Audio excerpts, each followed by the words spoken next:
మాతృదేవో భవ, పితృదేవో భవ. నేను మీ శ్రీధర్. 9295909819 ఇది నా ఫోన్ నెంబరు. మీకు ఈ జ్యోతిష్యానికి సంబంధించినటువంటి అనుమానాలు ఏమైనా ఉన్నట్టయితే, లేదా మీ జాతకం రాయించుకోవాలన్నా, సులభమైనటువంటి పరిహారాలు ఏమైనా కావాలన్నా జాతకం రాయించుకున్నవారు మాతో సంప్రదించవచ్చు. ఇది ముఖ్యంగా తెలియజేస్తున్నాం. ఇకపోతే ఇప్పుడు ప్రస్తుతము మనం చెప్పుకోబోయేటటువంటి విషయం ఏంటంటే, జాతకంలో అందరూ ఒక రకంగానే పుట్టడం అయితే అందులో తేడాలు ఏమి ఉండవు. కానీ మన జాతక చక్రంలో రకరకాల 12 రకాలైనటువంటి లగ్నాలు ఉంటాయి. ఈ నవ గ్రహాలు కూడా వేరు ప్రదేశాలలో ఉంటాయి. ఈ లగ్నం అనేటటువంటి దాన్ని ఆధారం చేసుకుని వాటి ఫలితాన్ని అందిస్తూ ఉంటాయి. దాన్ని బట్టి మన జాతకం అవి చెప్పుకుంటూ ఉంటాం. అయితే ఈ జాతకం బాగుంది, ఈ జాతకుడిది ఇతని భవిష్యత్తు బాగుంటుంది, ఇతని భవిష్యత్తు అంతగా రాణించదు, ఇతని జాతకం మరీ ఇబ్బందులకరంగా జీవితం సాగుతుంది అనేటటువంటి విషయాలన్నీ కూడా మనం జాతక చక్రాన్ని బట్టి మనం పరిశీలిస్తూ ఉంటాం. అదే టైంలో గ్రహాలనే కాకుండా కొన్ని గ్రహాల యొక్క కలయిక, దానిని మనము యోగాలు అంటూ ఉంటాం. ఆ యోగాలు అనేటటువంటి కొన్ని గ్రహాలతో కలవటం వలన, కొన్ని అయితే దేంతో కలవక్కర్లేదండి, విడివిడిగా కూడా ఒక ఆర్డర్, ఒక పద్ధతిలో, ఒక క్రమంలో కనుక ఉన్నట్టయితే వాటిని కూడా యోగం అంటూ ఉంటారు. ఆ సందర్భం వచ్చినప్పుడు అవన్నీ చెప్పుకుందాం. ఇక్కడ ఒక మనిషి జీవితంలో అనేకమైనటువంటి శుభ ఫలితాలు ఇచ్చేటటువంటి యోగాలు చాలా ఉంటాయి. అలాగే చెడు ప్రభావాన్ని చూపించి మనిషిని కష్టాలు పడేటట్టుగా చేసేటటువంటి యోగాలు కొన్ని ఉంటాయి. ఇవన్నీ కూడా మన పూర్వజన్మ సుకృతం వల్ల వాటిని బట్టే ఏర్పడుతూ ఉంటాయి. ఇవి గ్రహాలన్నీ కూడా ఆ డిగ్రీలు కానివ్వండి, ఆ రాశిలో కానివ్వండి, ఆ నక్షత్రంలో ఒక రాశిలో ఉన్నాడు అన్నంత మాత్రాన్ని ఒకే ఫలితాన్ని ఇవ్వడండి. అందులో 3 నక్షత్రాలు ఉన్నాయి. డిగ్రీకి మారిపోతూ ఉంటుంది. దాని మీద కొన్ని గ్రహాల యొక్క దృష్టిలు పడుతూ ఉంటాయి, కొన్ని గ్రహాల యొక్క కలయిక. ఇవన్నీ వీటినన్నిటి చాలా చాలా చాలా చాలా ఈ మహాసముద్రం వీటన్నిటినీ బేస్ చేసుకుని కొన్ని యోగాలు ఏర్పడినప్పుడు ఆ యోగాల యొక్క ఫలితం ఏ విధంగా ఆ జాతకుడి మీద పడుతుంది అనేటటువంటి దాన్ని యోగాలు అంటుంటారు. ఇవి చాలా ఉన్నాయి. కొంతమంది క్రోడీకరించి ఒక 360 అని కొంతమంది ఉన్నారు. ఇవి కాకుండా ఇంకా చాలా ఉన్నాయి. అవి ఉన్నమాట కూడా యథార్థమే.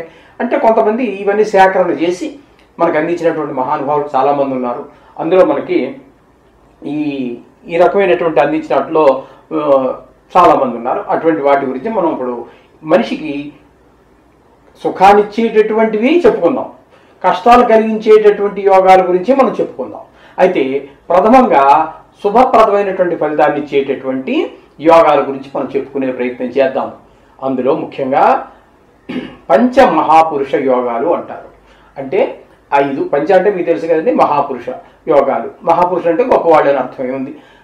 ఆ వాళ్ళు ఇచ్చేటటువంటి ఫలితాలు జాతకుల మీద ఏ విధంగా ఉంటాయి, అవి ఏ విధంగా ఏర్పడతాయి, ఆ ఏర్పడితే ఆ జాతకుడికి ఏ విధమైనటువంటి శుభ ఫలితాలు కలుగుతాయి అనేటటువంటిది మనం వివరంగా తెలుసుకునేటటువంటి ప్రయత్నం చేద్దాం. వీలైనంత వివరంగా తెలుసుకునే ప్రయత్నం చేద్దాం.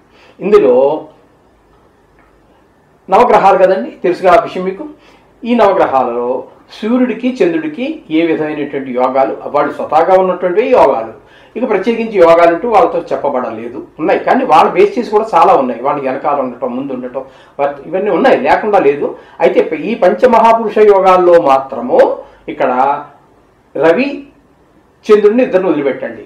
వదిలేస్తే కుజుడు, బుధుడు, గురువు, శుక్రుడు, శని ఈ 5 గ్రహాలకు మాత్రం చెప్పబడ్డాయి. రాహుకేతువు ఛాయాగ్రహాలు కాబట్టి వాటికి ప్రత్యేకించి యోగాలంటూ ఏమి చెప్పబడలేదు. యోగాలు ఉంటాయి, లేకుండా లేవు. అంటే ప్రత్యేకించి ఏర్పడేటటువంటి యోగాలు అయితే ఏమీ లేవు. శుభప్రదమైనటువంటివి కానీ అశుభప్రదమైనటువంటివి కానీ ఏమీ లేవండి. ఈ 5 కలిసి పంచమహాపురుష యోగాలు అంటారు. ఇవే పంచమహాపురుష యోగాలండి. ఇవి ఏర్పడినటువంటి వారికి కొంతమంది జీవితంలోనే ఏర్పడుతూ ఉంటాయి. ఆ ఏర్పడినటువంటి వాడు ఇవన్నీ శుభయోగాలు. ఈ పంచమహాపురుష యోగాలు కూడా అన్ని శుభాన్నిచ్చేటటువంటి ఫలితాలు ఇవన్నీ కూడా. ఆ జాతకుడికి ఒక వెలుగుతాడు. ఆయా మహాదశల్లో కుజుడికి 7 సంవత్సరాల కాలం ఉంటుంది. అతని జీవితంలో రుచిక యోగం ఏర్పడి ఉందనుకోండి, ఇది కుజుడికి సంబంధించినటువంటి యోగం. ఆ యోగం ఎప్పుడైతే ఆ వ్యక్తి యొక్క జీవిత కాలంలో ప్రాథమంలో రావచ్చు, మధ్యమంలో రావచ్చు, చివరిలో రావచ్చు, ఎప్పుడు వస్తే అప్పుడు ఈ కుజుడికి సంబంధించిన మహాదశ 7 సంవత్సరాల కాలం. ఈ 7 సంవత్సరాలు మహా వెలుగు వెళ్ళిపోతాడు. అలాగే బుధుడికి సంబంధించినటువంటివి, గురువుకి సంబంధించి శుక్రుడు, శని, ఈ 5 గ్రహాలకి వాటి కాలాలు వచ్చినప్పుడు బ్రహ్మాండమైన వెలుగు వెలిగిపోతూ ఉంటారు. ఏ విధమైనటువంటి అంటే ఒక్కొక్కరు ఒక్కొక్క రకమైనటువంటి వాళ్ళ నైసర్గిక స్వభావాలని బట్టి వాటిని బట్టి మనకు ఫలితాలు ఇస్తూ ఉంటారు. ఇక్కడ మనం ప్రముఖంగా చెప్పుకోవాల్సినటువంటి ఈ పంచమహాపురుష యోగాల్లో మొట్టమొదటైనటువంటి కుజుడికి సంబంధించినటువంటి యోగం, కుజుడి వల్ల ఏర్పడుతూ ఉంటుంది ఈ రుచిక యోగం అనేది.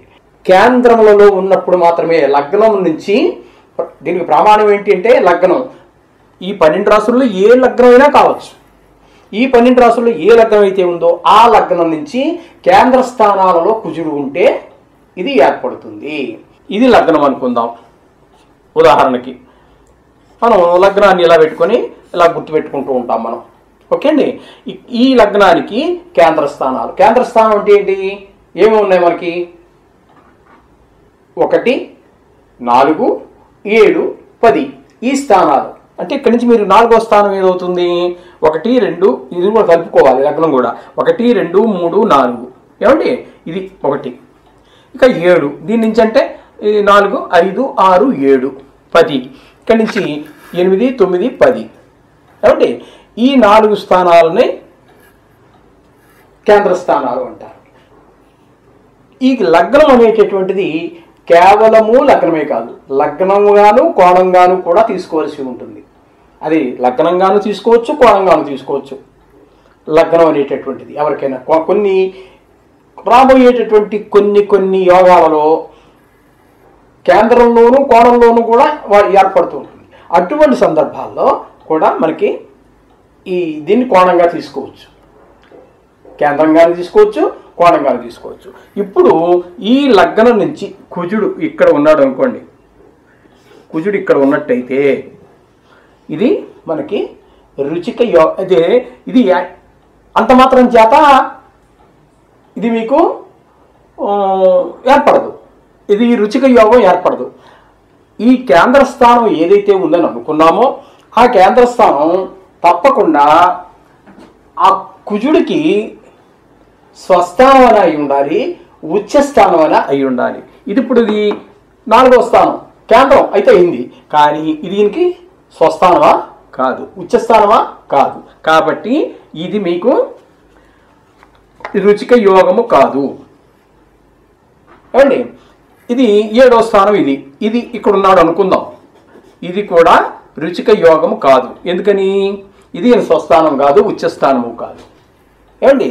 అలాగే ఇది 10వ స్థానం, ఇది మాత్రం నేను స్వస్థానమా కాదు, ఉచ్చస్థానమా కాదు. కాబట్టి ఇది కూడా మనకి రుచిక స్థానం కాదు. అర్థమైంది కదండి. అందుచేత ఈ లగ్నానికి మీకు ఈ కోణాల్లో ఉండటం వల్ల ఈ లగ్నానికి మీకు అసలు ఏర్పడదు. అర్థమైందండి. అదే కనుక మీకు అయితే అది స్వస్థానమే ఇది లగ్నం, కానీ ఒకవేళ కుజుడు ఇక్కడే ఉన్నాడు అనుకోండి, కుజుడు కనుక ఇక్కడే మీకు ఉన్నట్టయితే ఇది స్వస్థానమే కదండి, ఇది ఈయనకి స్వస్థానమే. కాబట్టి ఒకవేళ కుజుడు ఇక్కడే కనుక రుచికంలోనే కనుక ఉన్నట్టయితే ఇది రుచిక యోగము ఏర్పడినట్లే అండి. ఇక్కడి నుంచి 7వ స్థానం కాదని చెప్పేసుకున్నాం మనం. ఒకవేళ లేదు ఇక ఈ ఒక్క దగ్గర అయితే మాత్రమే మీకు ఈ లగ్నానికి రుచిక యోగం ఏర్పడుతుంది, కుజుడి వల్ల వచ్చేటటువంటి యోగం. ఒకవేళ ఇది 4 అవుతుందో కదండి, ఇక్కడ 1, 2, 3, 4. ఒకవేళ ఇది లగ్నం అనుకోండి, ఇది లగ్నం అయితే ఏమండి 1, 2, 3, 4 ఇది స్వస్థానం కుజుడికి. ఓకే, ఇది మీకు రుచిక యోగం ఏర్పడినట్లే.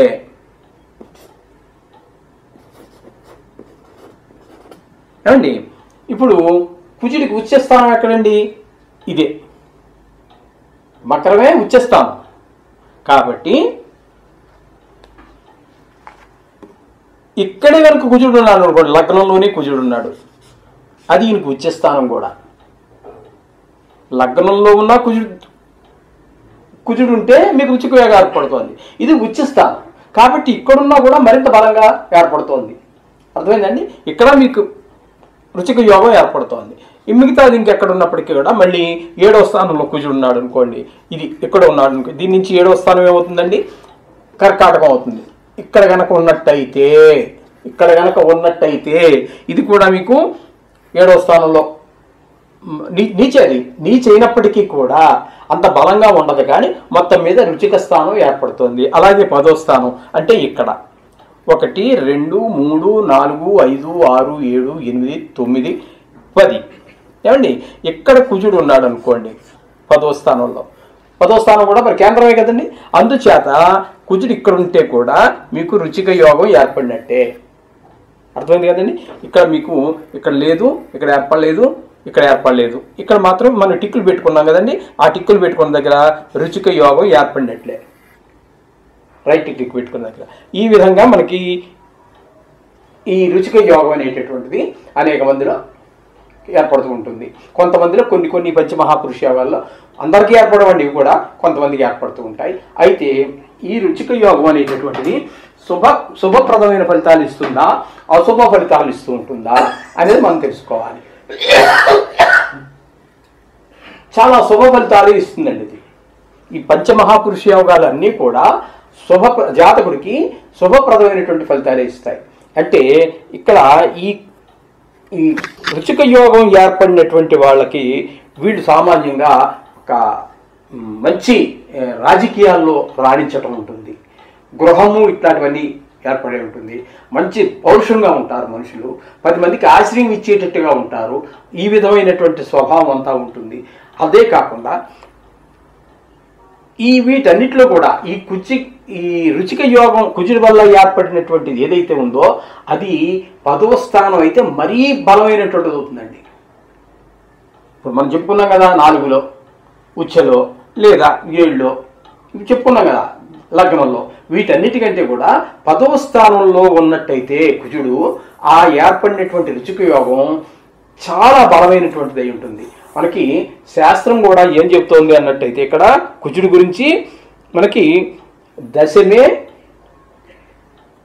అంగారకో రాశి కిం ప్రయోజనం జాతకం అని. అంటే 10వ స్థానంలో కనుక కుజుడు లేకపోతే ఆ జాతకుడి జీవితం అంత పెద్ద ప్రయోజనకరంగా ఆశావహంగా ఉండదు. అదే కనుక 10లో కనుక ఉన్నాడు అనుకోండి, ఒక మినిస్టర్ అవ్వచ్చు, ఒక చీఫ్ మినిస్టర్ కావచ్చు, ఒక మామూలు మినిస్టర్ కావచ్చు, ప్రైమ్ మినిస్టర్ కావచ్చు, లేదా సైన్యాధిపతి కావచ్చు. ఇట్లాంటి ఈ రకమైనటువంటి గొప్ప ఫలితాలన్నీ కూడా జాతకుడికి ఆ కుజ మహాదశ ఎప్పుడైతే అతని జీవితంలో ప్రవేశించిందో, బాల్యంలో అంటే బాల్యంలో ఏముండదు, చదువుకునే వయసు, చదువు అయిపోయిన తర్వాత జీవితంలో స్థిరపడ్డాక ఒక వృద్ధాక్యం వచ్చే మధ్యలో గనక ఈ యొక్క కుజ మహాదశ వచ్చినట్టయితే అద్భుతమైనటువంటి ఫలితాలు ఏర్పడతాయి. తనకే కాకుండా ఆ వచ్చినటువంటి వ్యక్తి వల్ల కూడా నీతి నిజాయితీ ఉన్న మూలంగా ఆ దేశానికో ఆ ప్రాంతం అతని ఏలుబడిలో ఉన్నటువంటి ప్రాంతానికి కూడా చాలా ఉపకారం జరుగుతుంది. ఇతను చేస్తాడు ఈ కుజుడు. ఆ వ్యక్తి ఈ కుజుడు ఉన్నటువంటి ఎవరికైతే ఈ రుచిక యోగం ఏర్పడిందో ఆ వ్యక్తి మినిస్టర్ అయి కూడా ప్రజలకు అంత చాలా ఉపయోగకరమైనటువంటి పనులు చేస్తూ ఉంటాడు. ఈ విధమైన ఫలితాలన్నీ కూడా మనకి ఈ రుచిక యోగంలో చాలామంది చెప్పడం జరిగింది. ఇది ఒకటి గమనించుకోవాలి. మనకి జాతకంలో ఏవేవి ఎప్పుడు జరుగుతున్నాయో కాకుండా ఆ మనిషి జీవితం ఏ విధంగా ఉంటుంది, మనకి గతం గురించి మనకు అవసరం లేదు. మీకు తెలుసు, మీ గతం మీకు తెలుసు, నా గతం నాకు తెలుసు. వర్తమానం ఎలా జరుగుతుందో అది తెలుస్తుంది. కొంతమంది భారంగా నడుస్తుంటుంది, కొంతమంది సుఖంగా నడుస్తుంది. ఎప్పుడు మనిషికి ఇప్పుడు ఎక్కడ ఉంటుంది ఆసక్తి? భవిష్యత్తు మీదే ఉంటుంది. కాబట్టి భవిష్యత్తు గురించి తెలుసుకోవాలి అన్నప్పుడు ఈ విధమైనటువంటి ఇవన్నీ కూడా మనం ఒక జ్యోతిషుడు మామూలుగా ఏదో చెప్పుకుంటూ పోవడమే కాకుండా ప్రత్యేకమైనటువంటి ఈ యోగాలు ఉన్నాయి, నీకు ఈ కాలం బాగా యోగిస్తుందయ్యా, నువ్వు చక్కగా ఇల్లు కొనుక్కోగలుగుతావు, భూకారకుడు కాబట్టి మంచి పౌరుషంగా బతుకుతావు, 10 మందికి ఆశ్రయిస్తావు అని చెప్పి అతని జాతకాన్ని విడమర్చి చక్కగా చెప్పవచ్చు. ఎంత చెప్పినప్పటికీ కూడా జ్యోతిష్యం అనేటటువంటిది సూచితం శాస్త్రం, ఇది మర్చిపోకండి. అది కాకుండా అదే పనిగా ఈ జాతకం చెప్పించుకునే వాళ్ళు కూడా బాగా ఎక్కువైపోయారు. అతనికి చెప్పేవాడికి ఎంత సామర్థ్యం ఉన్నది అనేటటువంటిది కూడా చూడకుండా ఎగబడిపోతున్నారు. అంత మూఢంగా, అంటే అంత గుడ్డిగా దాని మీద ఇది పెట్టవచ్చు. అవతల వ్యక్తి మీద చెప్పే జ్యోతిష్యుడి మీద కూడా ఆధారపడి ఉంటుంది. అదే కాకుండా మనకి శాస్త్రం కూడా ఏం చెప్తోందంటే, ఇక్కడ గ్రహచారాణి ఫలాని గ్రహచారేణ సూచయంతి మనీషిణ. శాస్త్రం చదువుకున్నటువంటి వాడు ఎవడైతే ఉన్నాడో ఆయన సూచించగలడు, నీకు ఏదో జరుగుతుంది నాయన అని చెప్పేసి సూచించగలడు. కానీ కోవక్త తారతమ్యస్య తమేకం వేదసం వినా. వేదసం అంటే బ్రహ్మదేవుడు తప్పితే నీకు ఇది ఇలాగే జరుగుతుంది అని చెప్పి ఇందులో తేడా ఏం లేదు, రాసినవాడు ఆయనే కాబట్టి ఇది ఇలాగే జరుగుతుంది, ఇలాగే జరుగుతుందని నేనే రాశాను కాబట్టి నేను చెప్పగలను అని చెప్పి ఒక బ్రహ్మదేవుడు చెప్తే ఎవడు చెప్పలేడు. మేము ఏదో చెప్తూ ఉంటాం అనుకోండి, వాళ్ళ గుద్దేస్తున్నాం, లేకపోతే పుస్తకం తీసి రాసేసుకోండి, హరిహరాదులు వచ్చిన హరెక్కడా, హరుడెక్కడా, నేనెక్కడండి, నేను చెప్తే హరహరాదులు వచ్చినా సరే దాన్ని ఇంకెవరు మార్చలేరు. ఏం చెప్తున్నామండి? అలాంటివన్నీ కాదు. ఇది శాస్త్రమే నేను చెప్పినటువంటి శ్లోకం, శాస్త్రంలో చెప్పబడినటువంటిదే. బ్రహ్మ తప్పితే ఎవ్వరు మన ముందుకు రాసిన దాన్ని 100కి 100 ఇదని చెప్పడం, మనం ఊహించే మనం చెప్పచ్చు, సూచించగలం, అంతవరకే మా పని. అందులో కొంతవరకు జరగకపోవచ్చు. దీనికి మళ్ళీ శాపాలు ఉన్నాయండి, జ్యోతిష్యానికి శాపాలు ఉన్నాయి. పార్వతీదేవి శాపం ఒకటి ఉన్నది.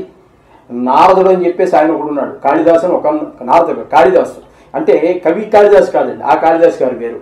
ఆయనకు శాపం కూడా ఉన్నది. ఇక్కడ ఎప్పుడు 100కి 100 జరగదు. అది చెప్పగలంటే బ్రహ్మదేవుడు ఒక్కడే. వేదసం వినా అంటే బ్రహ్మదేవుడు తప్పితే ఎవరు పూర్తిగా దీన్ని విశ్లేషించి చెప్పజాలరు. ఇది మీతో గుర్తుపట్టుకోండి.